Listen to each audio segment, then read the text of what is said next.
Okay, this video is going to be another tactics video. It's going to be anti-armor ambush.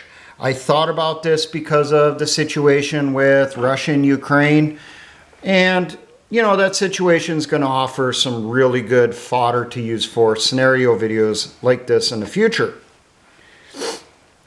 So, what we have going on here, we have a local defense unit has been tasked with the job on request from the regular military units to put in an anti-armor ambush on this particular roadway which leads away from the front lines. So we had the attack happen by our aggressor force. They hit the front lines. There was a breakthrough. When the attack was going on, local commanders sent out the word, however they had set up, to local defense unit, put in your ambushes. So they had a spot along this roadway that they had pre-chosen for this. Maybe they've pre-prepped that spot, put in some fighting positions, maybe prepping the roadway a little bit so that they could drop demolitions charges, IEDs, or mines in the road quickly. You can use these tactics also as a hasty anti-armor ambush, just so you know. But for this particular scenario, we're saying they've already gone through and done some of the work already before the battle. Now our enemy force is going to be equipped with Russian equipment as much as possible. I tried finding doctrine for lineups of vehicles, how they're supposed to be, spacings and all that stuff. I really can't, especially for what Russians use now. But in our scenario here, they're going to be, the armored force is going to be equipped with T-72s with explosive reactive armor. The one that is going to be at the lead of our column will be equipped with a mine roller. The rollers are directly in front of the tracks. That is meant to set off pressure activated mines. Between the rollers, there is a chain with a weight on it, a little roller that we call the dog bone. The purpose of that chain is to set off tilt rod activated mines. Now, the infantry fighting vehicles that are going to be inside this column for this breakout, this push into the enemy's rear area or the friendly forces rear area, is equipped with BMP-1s and BMP-2s. Now, contrary to what happens in the West, the BMP-2 did not completely replace the BMP-1 in Russian military service. They serve beside each other, they complement each other because of the different weapon systems. The BMP-2 having the 30mm cannon, the BMP-1 the 73mm smoothbore gun. Now, also with this, because of lessons learned from the Russians in Chechnya, and also common tactic with an armored force, you're attacking into an area, attacking a conventional force, they could have air assets that could make it off the ground and attack you.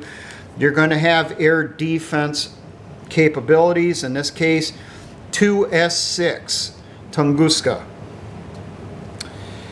It is equipped with 30mm cannons and anti-aircraft missiles. The Russians learned in Chechnya air defense vehicles like the 2S6 and the earlier ZSU 23-4 was extremely effective for use against ambushers and guerrillas, especially attacking from above. So we have a single lane road going through here. I'll give you some information what to do if it's a double lane road. But we got single lane going through here. This particular element that comes into the kill zone of our local defense unit. Lead vehicle T-72 with a mine roller. If the commander has the asset and they're smart, they will have right behind that lead tank one more tank of the same type.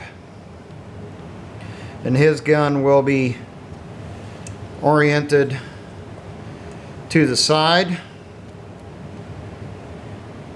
He will not have a mine roller. The reason for this, if the lead tank does somehow get knocked out in close terrain like this, the tank that's right behind them can get up right behind them, push them off of the roadway so that they can continue forward. U.S. doctrine on that one. Behind that, in our scenario here, we have 2 BMPs, which will be, essentially herringbone based off of the vehicle, the second tank here, going opposite directions. Behind them, we have our air defense asset, and then behind that will be our final rifle squad in a BMP. Now set inside the tree line here, potentially in some pre-made fighting positions or hasties that they dug at the time, or they just found the most optimal terrain for them to conceal themselves and engage the enemy. We will have our local defense, territorial defense unit. They will break up into teams of 2 to 3 people, no larger than a fire team. They will space themselves out over the roadway. Length of the ambush, I would be shooting for a couple hundred meters at minimum, possibly 300 to 500 depending on the number of personnel available. You want to cause as much damage to the enemy as possible. You do not want everyone shoulder to shoulder going down. Put them in groups, separate them 25 to 50 meters between each group. Each individual spot will have 2 to 3 people, minimum of 2. That way if one gets wounded, the other one can help drag them out of there. Each of these positions will have anti-armor weapons.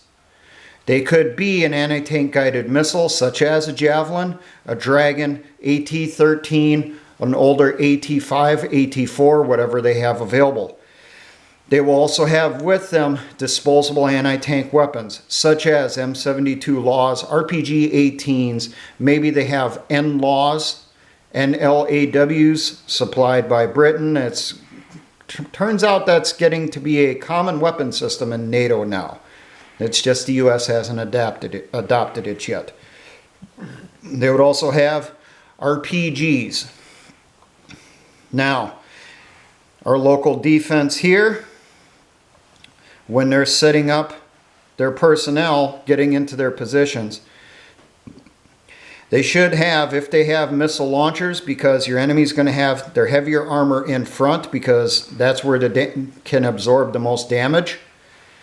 You should put your anti-tank guided missiles towards the front end of your ambush here to initiate the tanks when they're in the correct kill zone.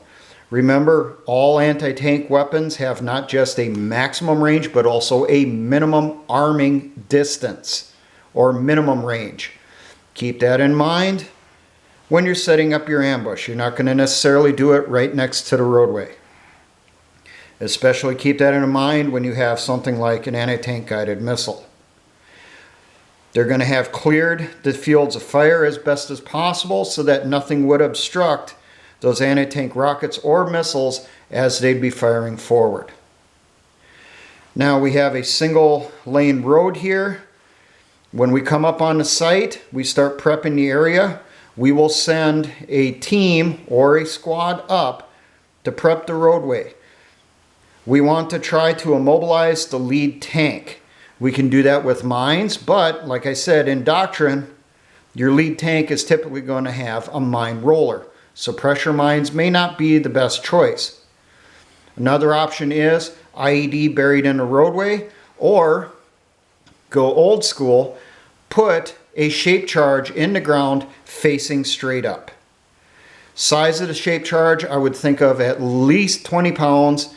The 40-pound shape charge would be awesome for this situation.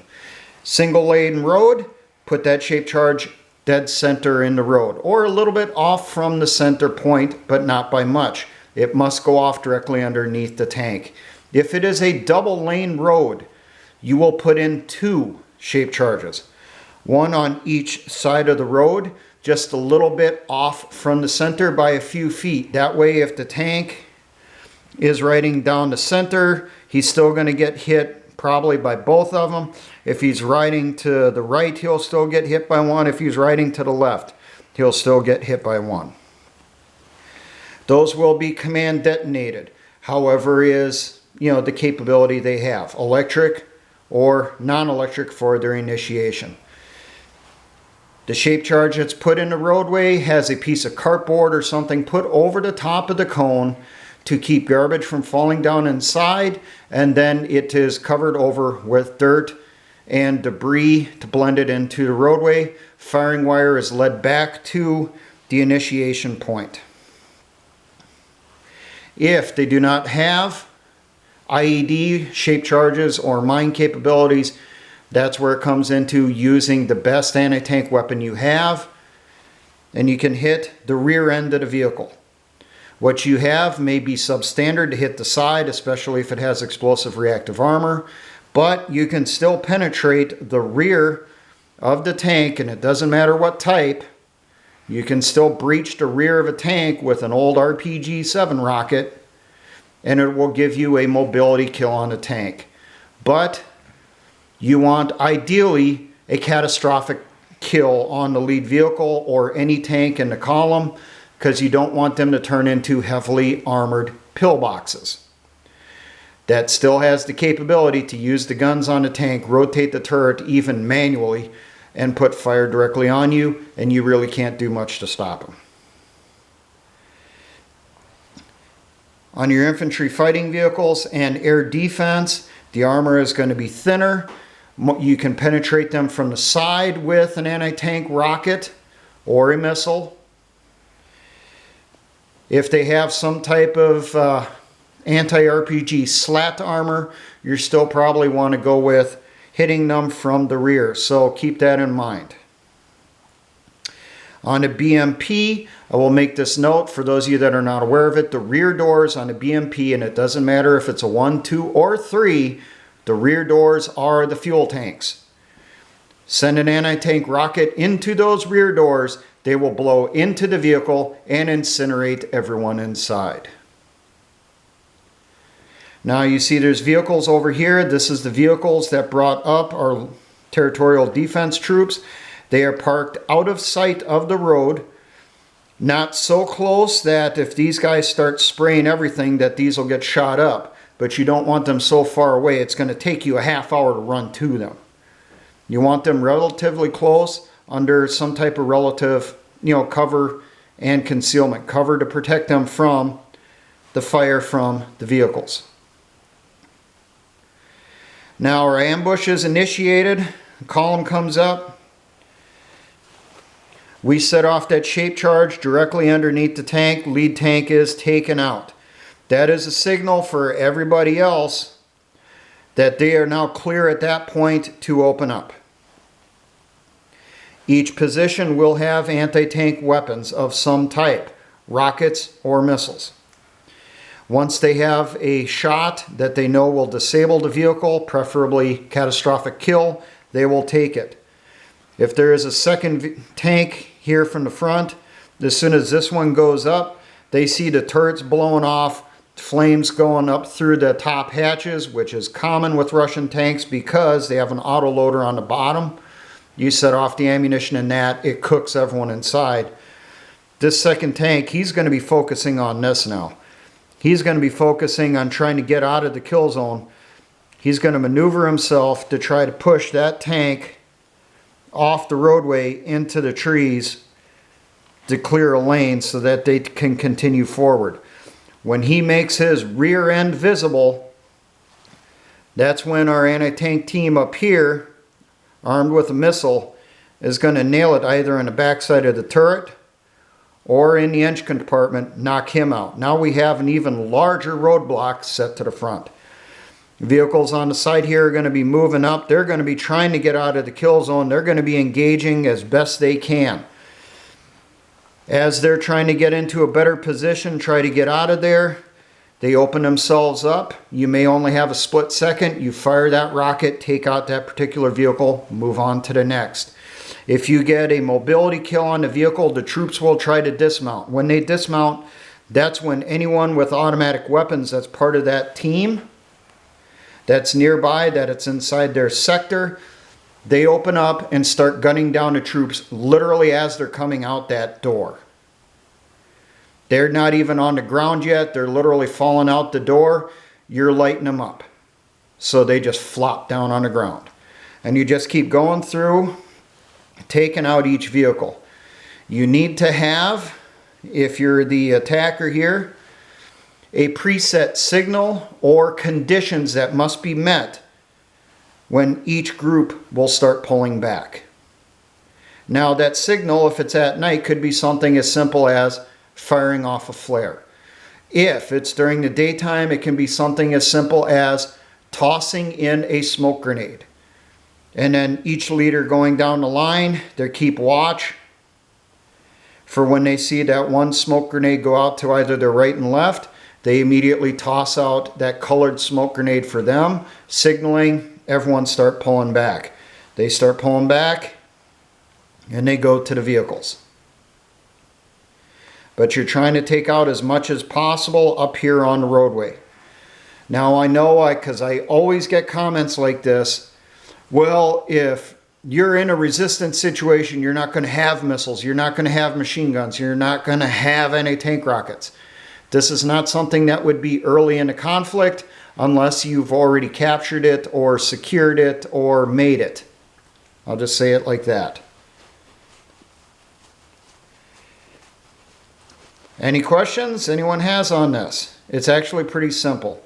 I didn't mention on vehicle spacing, U.S. doctrine, it will depend. It's usually 25 to 50 meters between vehicles. And how the U.S. military does it, and I'm guessing it's similar in the Russian army. Like I said, the lead vehicle will be a tank with a mine roller. Behind that, you will have 2 infantry fighting vehicles. They would have 2 batches of infantry. From my understanding, 1 squad of infantry in Bradleys. If it's BMPs, it would be 2 separate infantry squads. A common thing that I did come across in Russian doctrine is they would have 1 vehicle that would be infantry, and then behind that would be engineers. In U.S. doctrine, we typically had 2 infantry fighting vehicles with infantry right behind the lead tank, and then right behind that 2nd infantry fighting vehicle was 1 squad of engineers. Behind those engineers would either be more infantry or the air defense, and you would have infantry in a Bradley pulling, or BMP if it's Russian, pulling up rear security. Now a lot of this will depend on terrain, obviously. I will give this a little note. When I was in Korea and we did this, and yes, you practice this type of stuff there too, anti-armor ambushes and also moving as an armored column to try to secure an area. If we were down in the valleys, we would have tanks there. If we were going up in the hills or into the mountains, we left the tanks behind because the roadways were too narrow, they weighed too much, and we didn't want one to break down up there or get knocked out up there, and there'd be no way we could get it cleared. Clear as mud. It comes down to knock out the lead vehicle, turn it into a roadblock. While they're trying to clear that, that's your signal. Open up with your anti-tank weapons on the side, hitting each vehicle. Each group must have their designated kill zone. I should say this is a great time where you can employ those hunter-killer teams that I did a video on back when this channel was brand new. So you could have at each position here 1 anti-tank gunner, 1 light machine gunner or belt fed, 1 sniper rifle or rifleman. That rifleman should have also anti-tank rockets. I want to mention that each position here, if you're using disposable launchers like a Law Rocket RPG-18 or comparable from around the world or newer, have 2 of them prepped and ready next to you. In case the one that you first try firing fails, you immediately put that down or do your misfire procedures. If it doesn't clear it, toss that down, grab that 2nd rocket, get it up on your shoulder, fire, take out that vehicle as fast as possible. You get the conditions that you're looking for, then everyone begins their chaotic, you know, you can call it organized, but it's always chaotic withdrawal, sprinting with all your stuff back to your vehicles, account for everybody, and then you pull out of there, drive away to either your next ambush site or back to a safe area to assess. Take care of your casualties, redistribute ammunition, prep for next operation, get your orders, move on to the next mission, so forth. Now, for all my engineer brothers in the Patriot and militia movements, always remember, essay ons.